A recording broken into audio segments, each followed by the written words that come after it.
estatge que es converteix en màstil, una llauna de dissolvent que serveix per fer un violí, una maleta de fusta que es transforma en un violoncel o un piano fet d'una tauleta de nit.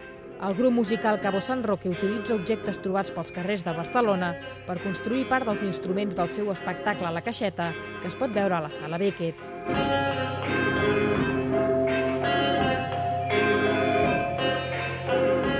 Hi ha instruments normals, dels que s'espatllen, i després hi ha instruments fets pel Roger, aparells que funcionen sols, instruments que no funcionen sols però que també estan fets pel Roger, i tot va fent com una suma d'elements que acaba per donar forma a 1h15 aproximadament continuat de música amb imatges.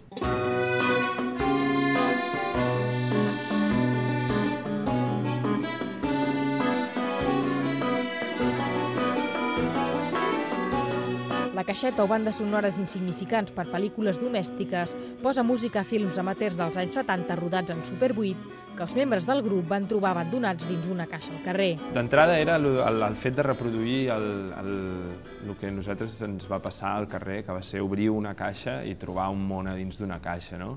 Dintre d'això també hi havia l'aspecte de la caixeta de música, de fer com una caixeta de música gegant, com si estiguéssim amb unes proporcions estranyes.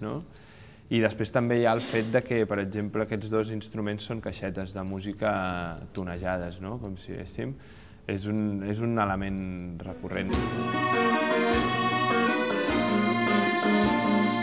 A través de 40 tipus d'instruments diferents, entre ells alguns fets de joguines, altres de construcció pròpia, fabricats amb objectes trobats i també de convencionals, la Caixeta funciona com una caixa de música audiovisual i alhora com un museu d'autòmats musicals.